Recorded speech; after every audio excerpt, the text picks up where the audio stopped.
Сайн мэцгаана уу? Энэ өдрийн мэндийг хүргэе. Ингээд даагийн зөвлөж байна. Булангаараа та нартаа үсний бүтцийн талаар багахан ч гэсэн одоо зөвлөгөө өгье гэж бодлоо. За өсөнд бол маш олон шинж тэмдэгнүүдээс үүсдэг байгаа. За давчхандаа хэлэх юм бол архаг цус багталт байна, төрөлтийн дараах байна. За тэгээ системийн гаралтай ядаргаа буюу мэдрэлийн гаралтай ядаргаанаас үүдэлдэг нойр гүйдлээс байна. За тэгээ төмөр дутагдал байна. Тэгэд үзэх юм бол маш олон баг энэ зөвлөгөөн дээр багтахааргүй олон тийм зовирууд гарч ирж идэг. За бидний хамгийн түгээмэл уналтууд бол одоо дэлгэцийн донтолт байна.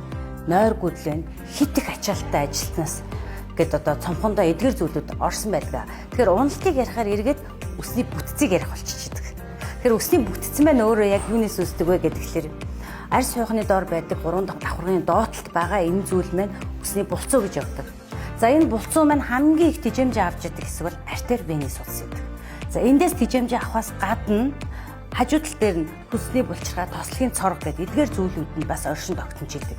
Энэ маань тодорхой хэмжээнд үс маань өөрөө тослогдож, бохирдож одоо нэг 24-өөс 72 цагийн хооронд бохирдлоо бүтэн ялгарсны дараа угаалт хийх юм бол бас уналтанд багч гэсэн нэмэр нөлөө болдог. Тэгэхээр уналтыг хамгийн их механикаар түргэсгдэг зүйл бол өдөр тутмын угаалт. Нэгсэндээ 109-оор орж ирж идэг байгаа.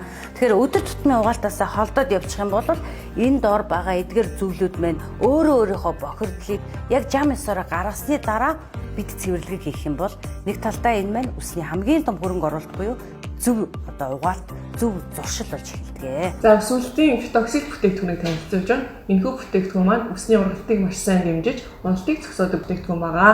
Шампунь ампул 6 шиг ампултай эмчилгээ байгаа. Энэхүү бүтээгдэхүүн маань 3-6 сарын хэрэглээг хангаж өгдөг тул та гэрийн нөхцөл ус уналтаас айх хэрэггүй боллоо. Тагийн компани токсик бүтээгдэхүүнийг сонгоорой.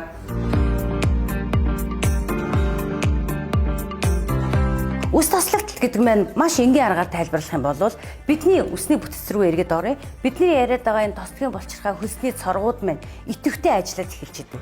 Идэвхтэй ажиллаад эхэлсний дараагаар буюу хуух цэвэрлэгдэх хугацааныхан дараа цэвэрлэх юм бол бид балансыг зөв барина.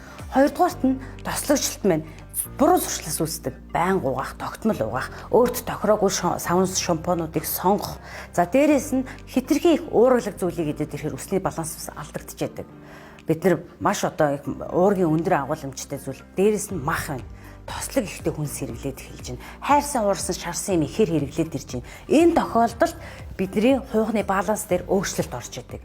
Эндээс тослог үүсдэг. Тэгэхээр ер нь тослогжит ихтэй бол баг зэрэг бас дотор талаасаа лимонтой усан дээр баг зэрэг давс хийгээд одоо өдөр тутам усныхаа хэрэглээ нөхөхдөө эдгээр одоо холцтой зүйлийг хэрэглэхээр багасна. Дээрээс нь тослогийн хэрэгтэй бүтээгдэхүүнийг яг энэ хуухан дээр тодорхой хэмжээнд зааврын дагуу хэрэглэнэ. Хуухан дээр тослогийн эсрэг бүтээгдэхүүн гэхээр одоо маш хөндөр шавар орсон бүтээгдэхүүн байдаг, хужиртай бүтээгдэхүүн байдаг тийм. За тэгээд цагаан будааны шүүстэй бүтээгдэхүүнүүдийг удаан хэмжээнд буюу тослогийг арилтал. Тослог гэдэг маань шууд хүнд 7 хоногийн дотор гараад ирдэг зүйл. Ерөөсөө биш. Буруу арчилгаанаас үүсээд буюу өөрийн хоол идж байгаа хүнснээс үүссэн хуримтлал маань тодорхой хугацааны дараа мөн арилтлаа тодорхой хугацааг шаардж идэг учраас тослогийн идэвхтэй тослогийн эсрэг бүтээгдэхүүнийг маш удаан тослогийг арилтал 21 хоног буюу түүнээс доош хэрглэж үр дүнгээ үздэг гэсэн үг. За ингээд та бүхэндээ тослог үсний балансыг тэнцвэржүүлэгч тослог үсний сетийг санал болгож байна. За шампунь, эмчилгээ, маск, цацлага дэгөөс бүрдэх энэ сет маань таны 2-3 сарын хэрэглээ байх болно.